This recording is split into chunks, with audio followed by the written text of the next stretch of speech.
Você pode abrir a sua palavra aí em Juízes, livro de Juízes 16.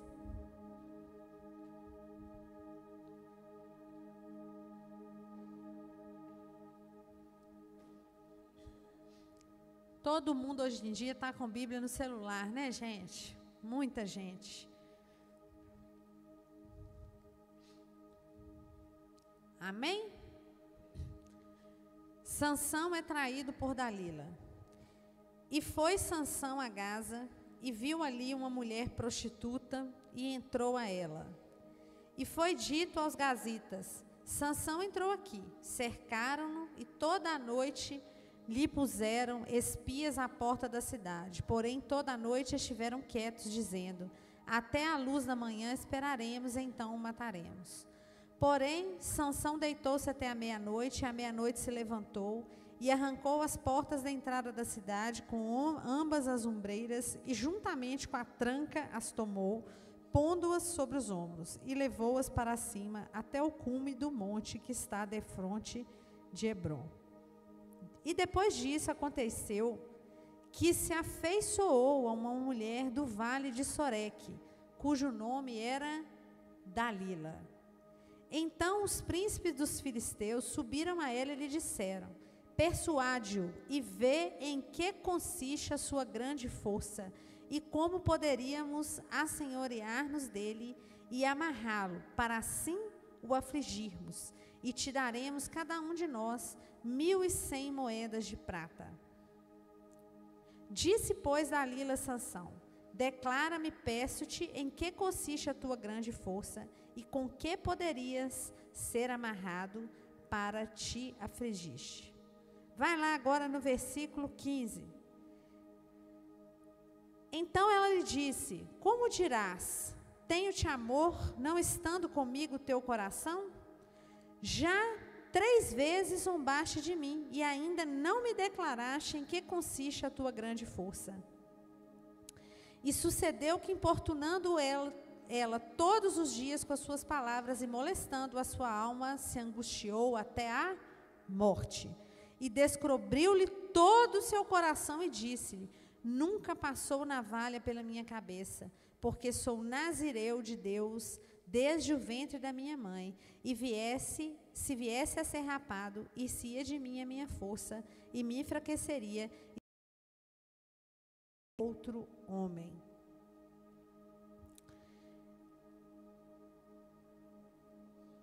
Aí você vai lá no versículo 21. Eu estou pulando porque depois eu vou contar mais essa historinha. Então os filisteus pegaram nele e arrancaram-lhe os olhos, e fizeram-no descer a Gaza, e amarraram-no com 2 cadelas de bronze, e girava ele um moinho no cárcere. O cabelo de sua cabeça começou a crescer, como foi rapado. Amém? Essa história é uma história famosíssima, né? Tem até um filme de Hollywood muito antigo, deve ter sido filmado na década de 70, que se chama Sansão e Dalila, e conta a história inteira desse líder, desse libertador, desse juiz, né? O livro de Juízes traz histórias, né, de lideranças que o Senhor levantou após a morte de Josué. Então, grandes homens foram sendo levantados ao longo dos anos, no intuito de trazer a Israel libertação, de serem líderes que livrassem Israel do jugo dos inimigos. Esse jugo, muitas vezes, que sobrevinha a Israel em razão justamente de uma vida de pecado, de desobediência, de não observância daquilo que o Senhor estava determinando. E nesse momento bíblico, né, nós estamos falando de Sansão, um dos juízes mais famosos, né, mais conhecidos da Bíblia. Sansão era nazireu. Sansão foi uma promessa do Senhor na vida da mãe e do pai. A mãe era estéril, ele nasce já como um milagre, e a condição que o Senhor coloca para ela era que navalha nunca sairia, nunca passaria pela cabeça dele. Ele nunca cortaria o cabelo, né? É óbvio que a força de Sansão não era o cabelo, a força de Sansão era a unção que estava sobre ele. né? Tanto assim que quando a gente tem sonhos proféticos envolvendo cabelo, né? Eu estou falando de sonhos proféticos, eu não estou falando de misticismo, nem de dicionário de sonho, nem de nenhum tipo de magia. Eu estou falando de sonhos, né? A palavra fala que o Senhor conversa com a gente através de sonhos. Você esteja muito atento a sonhos envolvendo o cabelo, né? Eles sempre vão estar dizendo da sua unção, da sua cobertura espiritual. Amém? Então, a força de Sansão estava concretizada, simbolizada pelo cabelo, mas o que fazia com que ele tivesse força extraordinária, a ponto de matar 1000 homens com uma queixada de jumento, de matar leão, comer mel que estava na cabeça do leão, etc, etc, são coisas que não eram naturais, eram coisas sobrenaturais. Ele era uma máquina, né? Uma máquina de guerra, uma máquina de batalha. Ele era um libertador. E Sansão, ele já começa, se vocês, né, quem tiver curiosidade depois de ler aí, a partir do capítulo 13, 14 de Juízes, vai perceber que Sansão já começa muito mal. Por quê? Porque Sansão esposa uma mulher filisteia, ou filistia. Ele já casa em julgo desigual. Ele já quebra a lei de Moisés, porque a lei de Moisés dizia que nenhum hebreu deveria tomar como esposa uma mulher de outro povo. E ele já começa desobedecendo, né? Ele já faz uma aliança, através de casamento, em julgo desigual. Ele já abre ali a primeira legalidade para que o inimigo pudesse agir na vida dele. A Bíblia fala que não existe maldição sem causa. Não há nada que você esteja sofrendo na sua vida que você não tenha dado causa em algum momento, ou que você não tenha recebido uma herança espiritual, que você despertou com as suas atitudes e depois um agravamento dos sintomas. Então, isso é um princípio básico de libertação, né? A consciência de que nada que nos sobrevém advém de acaso, de um Deus injusto, nada disso, né? Normalmente as maldições, elas estão ligadas, as coisas ruins que nos acontecem, elas estão ligadas ao exercício equivocado do nosso livre-arbítrio, ou são potencializadas por esse livre-arbítrio. Fato é que ele usa mal o livre-arbítrio, ele casa com uma mulher que é uma mulher estranha, uma mulher estrangeira, já quebra o primeiro princípio, né? E por que isso é um princípio? Por que nós não devemos nos casar com pessoas que não servem ao Senhor? E eu não estou falando não estou falando de batismo, eu não estou falando de igreja, eu estou falando de conversão. É muito diferente. Tem muita gente que está na igreja que você, para se casar com ela, vai estar com julgo desigual, porque a pessoa não é convertida, ela não apresenta fruto do Espírito. Então, eu estou dizendo de algo muito mais profundo. Você estará travando uma batalha dentro da sua própria casa. Não tenha ilusão, você que não é casado, de que você vai casar, mas aí a pessoa vai converter. Ok, então espera a conversão antes de casar. Não caia na bobagem de casar para converter alguém, porque é uma batalha pesada, né? Então, o Senhor, muitas vezes, ele coloca regras que são para nos proteger.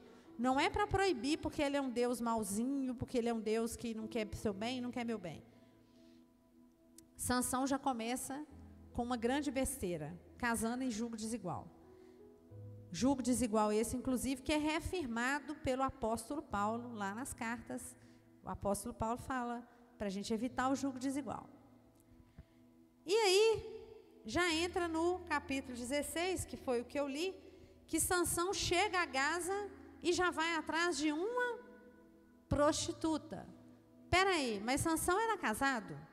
O que ele estava fazendo atrás de uma prostituta?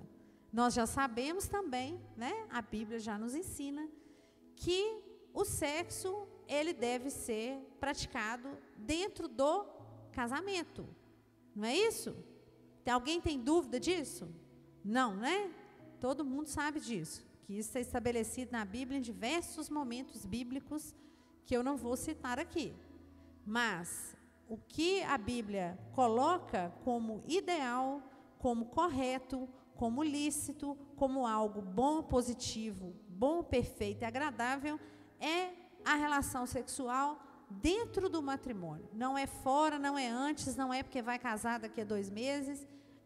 A relação ela deve ser dentro do matrimônio. Quem criou o sexo? Quem criou o sexo foi Deus. Foi Ele que lá no Éden, lá em Gênesis, vai falar para que você se multipliquem, né? Adão e Eva se multipliquem, né? Ele que une os dois. Inclusive, primeiro ele faz menção clara da relação entre o homem e a mulher, o porquê da mulher ser companheira do homem, aquela coisa toda, inclusive antes de falar em multiplicação. Então, o Senhor, quando Ele cria o sexo em Gênesis, Ele não está falando que o sexo é só para procriação, né? Que o sexo tem que ser uma coisa proibida, sem graça, insossa, fria. Ele está falando, hora nenhuma, isso é dito na Bíblia. Acontece que o modelo de relação sexual é deturpado, pervertido pelo inimigo para criar referência de prática sexual muito distanciada da Bíblia e fora do casamento. Então, Sansão já estava errado, porque ele foi atrás de uma prostituta. Ele era casado, ele tinha que ter relação sexual com a esposa. Ele estava atrás de uma prostituta. Então, além de cometer adultério, né, além de estar com a prostituta, ele ainda estava cometendo adultério. Se ele não fosse casado, ele estaria em prostituição. A palavra é essa, não tem amenidade, não tem como apagar isso, não tem como amenizar. E aí, a história bíblica vai continuar, e além da prostituta, né, mais tarde, ele dá mais uma legalidade. O que era antes um casamento em julgo desigual, já vira um adultério, e um adultério com uma prostituta. E lembrando, o que o apóstolo Paulo fala? Que aquele que se deita com uma prostituta se torna uma só carne com ela. Então, eu estou falando de um outro fenômeno que quem trabalha com libertação chama de contaminação sexual. Contaminação sexual. Porque quando você pratica sexo, você se torna uma só carne com a pessoa. Está lá no Gênesis. Toma sua mulher e vocês serão uma só carne. E ali você tem a perfeita junção de corpo, alma e espírito. Se você se deita com a prostituta, você se junta em corpo, alma e espírito com a prostituta. Ou o homem, né, o prostituto, né, tanto faz. E aqueles demônios que estão todos incrustados, aos quais, por legalidade, a pessoa está ligada a eles no mundo espiritual, porque o mundo espiritual funciona na base do acordo. Se você tem acordo com a luz, você atrai luz. Se você pratica coisas contrárias à palavra, você pratica coisas em acordo com as trevas, você está conectado a trevas. E se você se torna uma só carne com alguém que está contaminado de demônios, você vai compartilhar dos mesmos demônios. E aí você tem a contaminação, o fenômeno da contaminação sexual. Se torna uma só carne. Muito bem. Aí ele conhece Dalila. Não satisfeito, e olha como que Deus foi misericordioso. Enquanto ele estava com a prostituta, armaram uma cilada para ele. Cilada essa da qual ele conseguiu sair. Mas já era para ele ter ficado atento, concorda? Dei uma escorregada aqui, já armaram uma cilada para mim, era para ele ter acordado, né? Opa, deixa eu ficar esperto. É igual a gente. Às vezes a gente vê uma ciladinha e fala assim, o inimigo é sujo. Amigo, irmão, irmã, o inimigo é sujo, mas você também está ajudando o inimigo, né? O inimigo não age sozinho, não. Ele tem uma forcinha da nossa parte. Sansão, não satisfeito, conhece Dalila. E ele se apaixona por Dalila. E aí eles começam um romance, né? A palavra vai mostrar. e os filisteus já flagrando, né, como a própria palavra diz, que os príncipes dos filisteus já foram até ela para puxar essa mulher como aliada. Ou seja, eles já estavam de olho nele. O inimigo já sabia da fraqueza dele, que era fraqueza sexual. Porque se os anjos estão ao redor, o inimigo está ao derredor. E ele está louco para você abrir uma brecha com a treva para ele entrar. Se ele sabe que a fraqueza é sexual, ele vai mandar que tipo de tentação? Com dinheiro? Com bebida? Com droga? Não, vai mandar o prato preferido, que é o sexual. E ali, os filisteus, já fechados com Dalila, já prometem uma gorda recompensa em dinheiro. E diz para ela, descobre a fonte da força dele. Descobre onde é que está a força desse homem, a origem da força. Porque Sansão estava arrebentando com os filisteus, que são, né, tradicionalmente no Antigo Testamento, os adversários por excelência de Israel. Né? Os midianitas, os amorreus e os filisteus. Muito bem.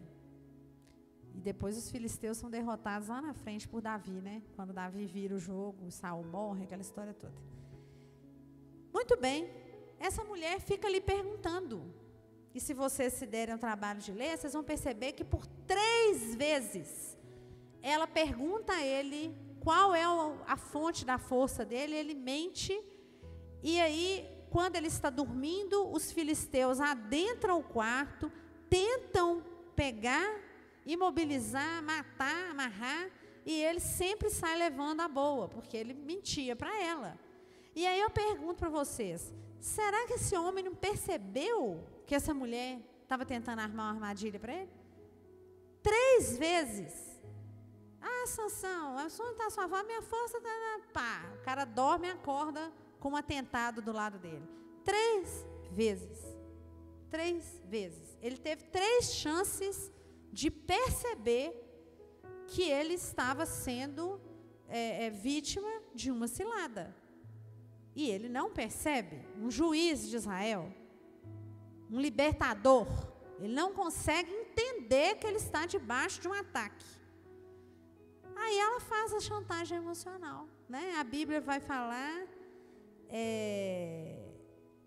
que Dalila o importunou, o molestou e que a alma dele se angustiou até a morte. Ou seja, ele estava com os 4 pneus arriados, né? Para usar uma expressão assim de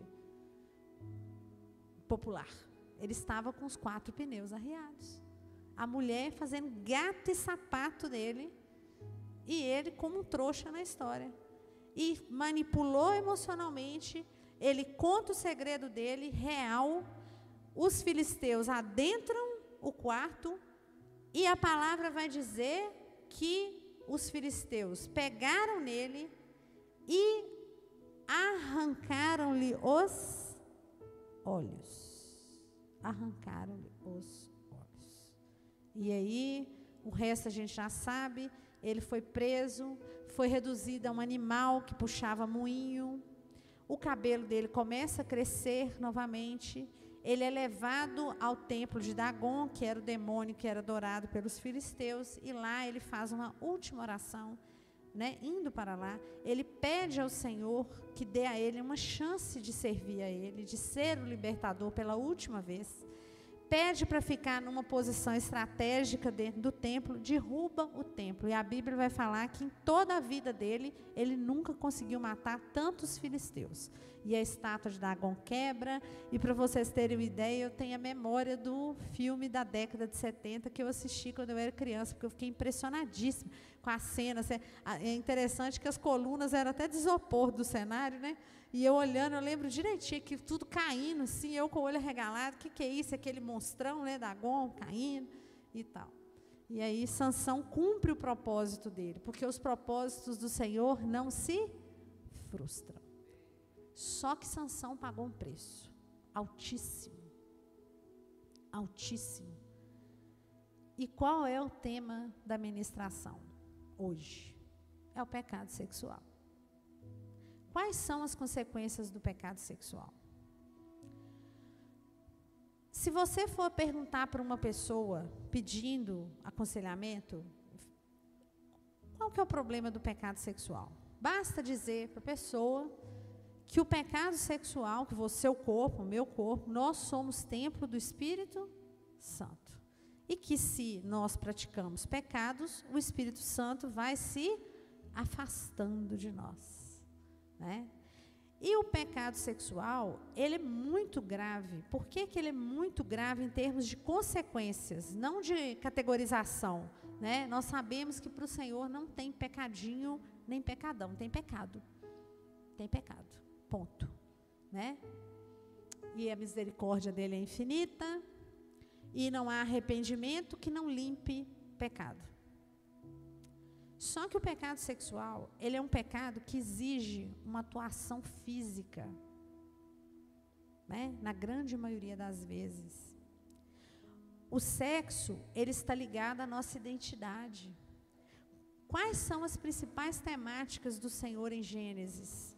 O Senhor em Gênesis, ele vai falar da relação do ser humano com o mundo que o cerca, quando diz que o Senhor criou todas as coisas e que nós devemos trabalhar sobre todas as coisas, nós devemos guardar, guardar, gerir. O Senhor cria aquilo tudo e fala para o ser humano, você vai gerir. Guarda o jardim, é tudo seu, coloca nome nos bichos, você deve dominar sobre tudo isso. É uma preocupação, a provisão e a gestão dada ao ser humano daquilo que cerca ele. A segunda coisa que o Senhor vai dizer vai ser do conceito de família ali estabelecida. Ele cria macho e fêmea, né? Mulher e homem, e diz para eles que eles serão uma só carne, e depois vai dizer para multiplicar, para dominar. Então o Senhor mostra um direcionamento, família, casamento, homem e mulher, sexo, ele direciona. E qual é a outra orientação? Obediência. Usufrua nos limites que eu estou te dando. Usufrua nos limites que eu estou te dando. Você pode comer de tudo, só não coma da árvore do conhecimento do bem e do mal. Ponto. Quarto princípio, tudo isso que eu estou fazendo aqui em torno, o sexo que eu estou criando, o casamento que eu estou criando, a família que eu estou direcionando, a forma de gestão das coisas que eu te dei, você vai fazer isso tudo, sempre se relacionando comigo. Sempre se relacionando comigo. Então, aquela relação ali, era Adão se relacionando com a esposa Eva e se relacionando com Deus. Em perfeita harmonia. Até que num determinado momento entra Satanás na história e a ordem do Senhor é guardai o jardim. Se era para guardar é porque tinha uma ameaça, porque se não era para guardar, se não tivesse ameaça, a palavra não seria guardar. Concorda comigo? Tinha uma ameaça, tinha uma ameaça ali. E o inimigo, ele se coloca de forma que ele quebra essa harmonia. Ele coloca primeiro a dúvida na cabeça de Eva, a dúvida em relação a regras de obediência. E quando nós vamos ver o momento em que ela vai pegar e comer, a palavra vai falar que ela olhou e viu que o fruto era bom. E aí a questão dos olhos e o desequilíbrio se implanta. Então o inimigo, ele deturpa tudo que Deus criou, ele entorta o que Deus criou. E não seria diferente com a questão sexual. E ali, o que era para ser usado, para unir mais aquele casal, para criar momentos de intimidade com aquele casal, momentos de plenitude para o casal, porque o sexo nada mais é do que isso, uma forma de reforçar a união entre o homem e a mulher dentro de um casamento. dá, inclusive, pretexto para reconciliação, porque senão briga e não volta nunca mais, não é assim? Isso ajuda, isso cria intimidade, isso cria comunhão, isso cria plenitude. O inimigo deturpa. E aí ele entra com o quê? Hoje, trazendo para os dias atuais. Masturbação, prazer individual. O Senhor não criou o sexo para você usufruir dele individualmente. Ele criou o sexo no contexto de homem e mulher, dentro de um casamento. Entra a pornografia, onde as pessoas, elas não são seres humanos. Ali você não tem pessoas sendo consideradas. Ali você tem objetos. Principalmente a questão da objetização da mulher. A mulher, dentro de uma pornografia, ela é um objeto. Ela é um par de seio, uma coxa, uma nádega, ela é um corpo. E uma vez que o homem se satisfaz ali, acabou. Não vai perguntar o nome dela, não vai perguntar se ela está triste, se ela está feliz, né? E aí vem a prostituição, a fornicação, abuso sexual, onde o inimigo ele perverte a forma da relação sexual e une pessoas que não deveriam ser unidas em fases de vida que não deveriam estar sendo, né? Está sendo utilizado aquilo ali para praticar sexo naquele momento.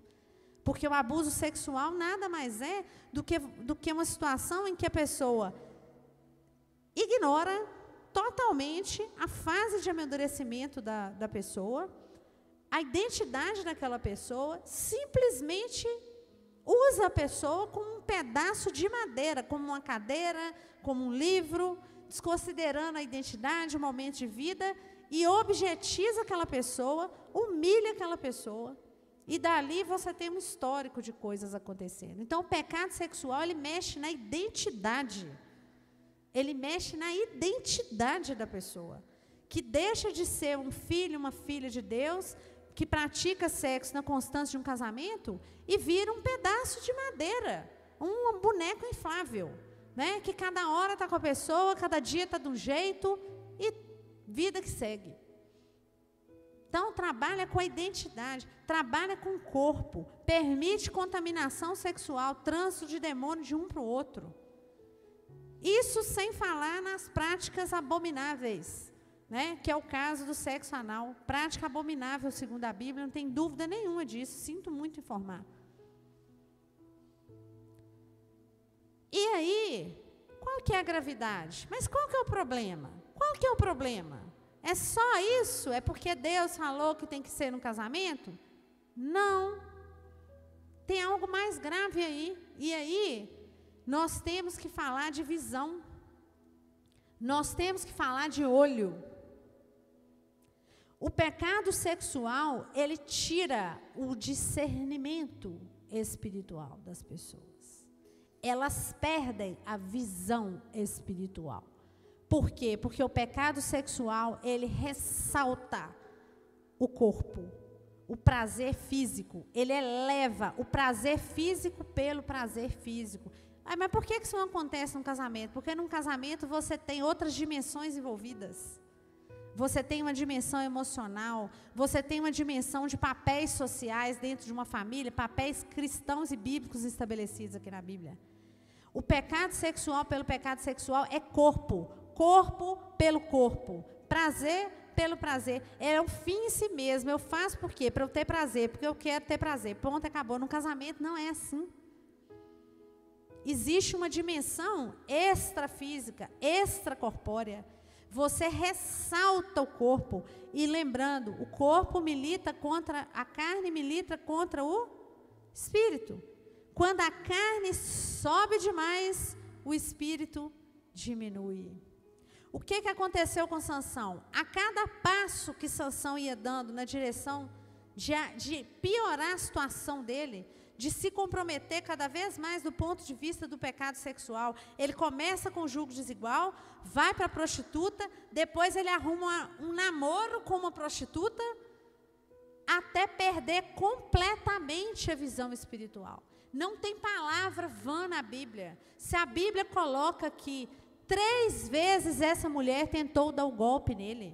E por 3 vezes ele ignorou completamente a armação que ela estava fazendo. Por quê? Porque o corpo gritava.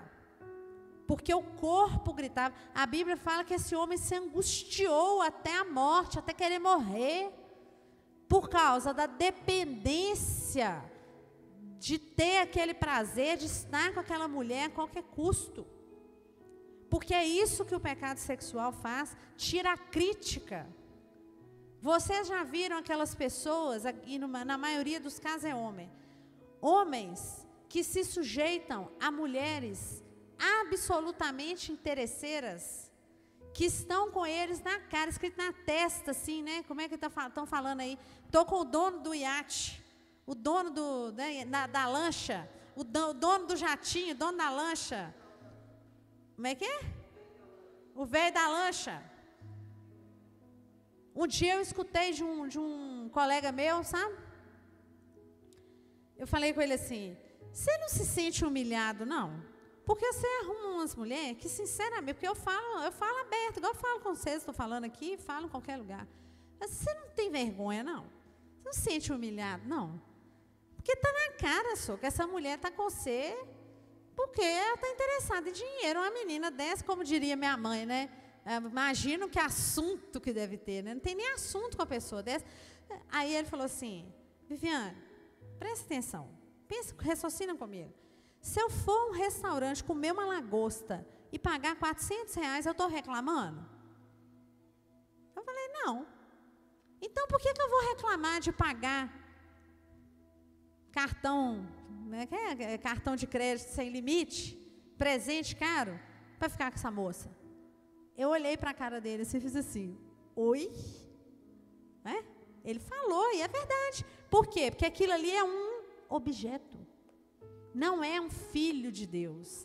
Não é uma filha de Deus. É algo que pode te dar prazer, assim como a lagosta que ele falou que come no restaurante.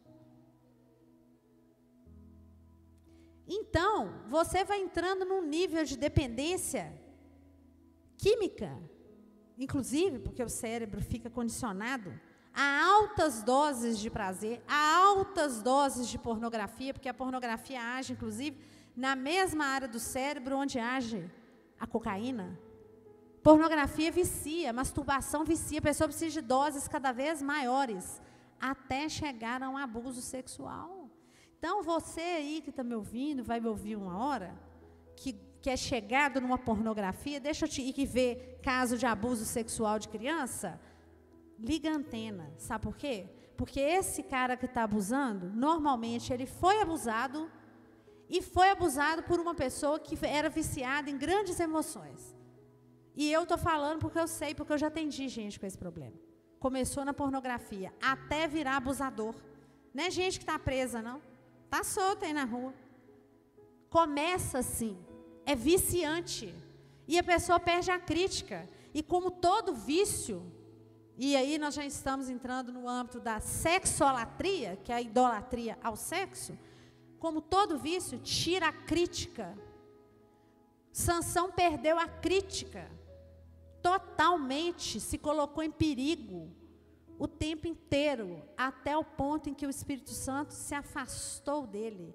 Porque vocês não acham que Sansão perdeu a força porque raspou a cabeça dele, né? Porque se ele estivesse bonitinho e obediente, ele ia perder a força porque rasparam a cabeça dele? Não. Ele perdeu a força porque ele perdeu a unção. A pessoa que anda em pecado sexual, ela não tem unção. Ela não tem intimidade com o Espírito Santo. E aí, o inimigo deita e rola. Sabe por quê, meus amigos e amigas? A maior arma que a gente tem contra o inimigo, em que pese, jejuar, louvar, ok, chama-se oração. Que a única coisa que o demônio não consegue é falar com Deus. Ele não consegue orar. Então, quando ele vê que alguém está orando, ele treme nas bases. A meta dele é você não conseguir orar. Porque é a única coisa que ele, como demônio, não vai conseguir fazer. Quando você resolve falar com o Pai, a coisa começa a ficar complicada. Agora, como você vai falar com o Pai se na sua mente só reside vontade de pecar com sexo? Se você só consegue pensar em sexo, se você faz suas escolhas com base no sexo, se você vive freneticamente procurando alguém para você fazer sexo, como? Como? E a cegueira é tanta, a cegueira do pecado sexual é tão grande, e é por isso que Sansão fica sem olho, sem os olhos. Ela é tamanha que a pessoa acredita que ama e que vai morrer se não voltar para a pessoa. Vocês acreditam nisso? Fala que ama, ardente, que vai morrer, escuta música sertaneja, que vai beber, que vai raspar chifre no asfalto. O dia que eu escutei essa música, eu ri muito. Que o cara estava bebendo e raspando chifre no asfalto. Eu fiquei imaginando o cara bêbado passando a cabeça no asfalto. Vou morrer, poesia. Oh, isso não tem nada de poético. Isso não é amor. Isso é doença. Isso é cegueira. Isso não é amor. Isso é dependência. Isso é pecado. Isso é idolatria. Isso cega. Nós estamos no mês de Dan, o mês do olho. Como é que você e eu vamos abrir os olhos, totalmente dominados e escravizados no pecado sexual? A gente vira o bobo da corte na mão do inimigo, o idiota na mão do inimigo. Ele deita e rola. Ele deita e rola, sabe por quê? A gente não consegue diferenciar A de B. Você não enxerga mais um palmo na frente do seu nariz. Você fala com a pessoa, minha filha, Deus vai mandar um namorado para você, um marido para você. Não, mas eu amo ele. Eu não vou falar o que a pessoa está amando aqui por respeito ao altar. Mas não é amor, não. É sexo. É uma energia sexual, gente, é muito potente. Por isso é que o Senhor fala que ela tem que ser dentro do casamento. Porque fora você faz muita besteira. Fora que você vai virar um objeto, como Sansão. Sansão virou um meio de ganho de dinheiro na vida da Dalila. O que Sansão era para Dalila? Um mecanismo para ela ganhar uma boa bolada dos príncipes da Filistia. E assim foi abatido um libertador. Né? Tem um vídeo da pastora Tânia que ela fala que o inferno ama derrubar um libertador. E uma das armas mais potentes que ele tem usado é o pecado sexual. Com abuso sexual, com adultério, com pornografia, com masturbação, com sexo fora do casamento, seja, né, vulgarmente chamada aí de prostituição.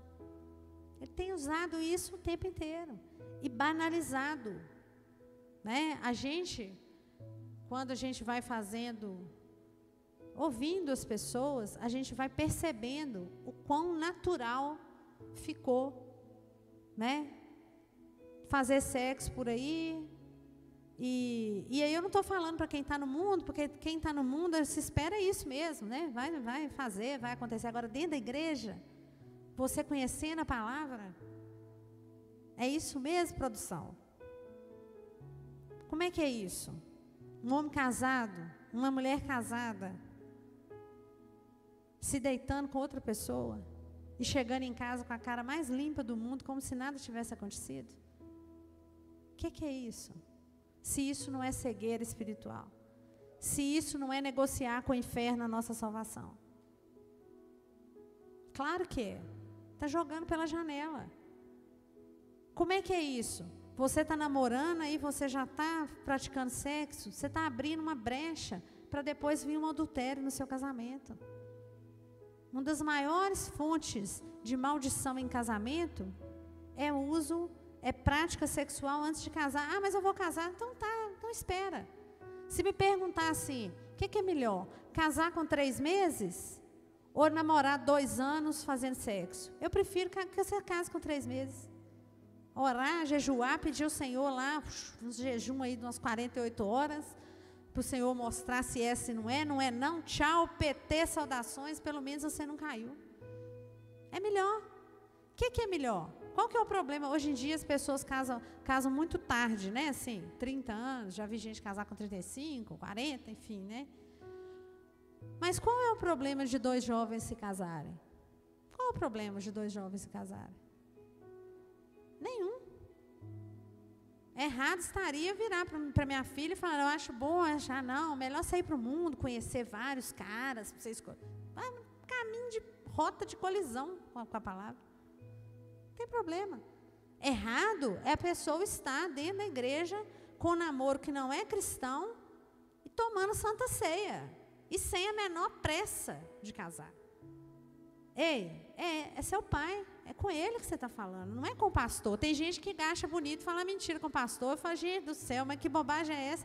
Vai falar mentira com o pastor? O que vai mudar para mim, para mim, Viviane? Né? Para mim não vai mudar nada. Se você resolveu ter relação com 1, com 2, fazer um sexo grupal, para mim não vai mudar nada. A única coisa que vai mudar é que você vai voltar e eu vou ter que fazer desligamento, você vai ter que sofrer, eu tenho misericórdia, tal.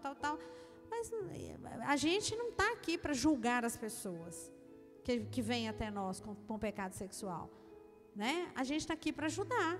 Agora o Senhor está vendo tudo. Ele está vendo, Ele está observando. Ele está vendo a hora que você está... Não tem jeito de você esconder debaixo da cama e apagar a luz do banheiro e achar que Ele não está vendo, porque Ele está. Ah, mas eu não consigo. Consegue. Se você não consegue, você não está liberto. Se você estiver liberto, você consegue. Você consegue.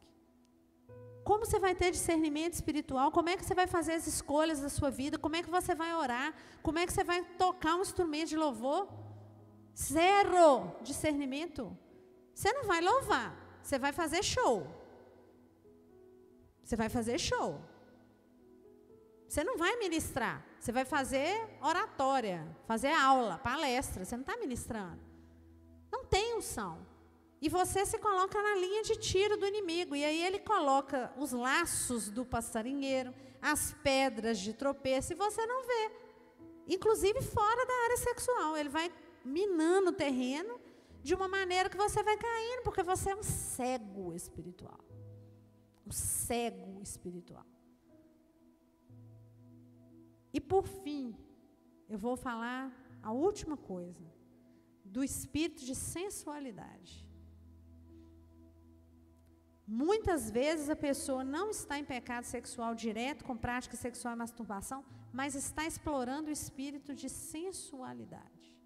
Especialmente mulheres, infelizmente.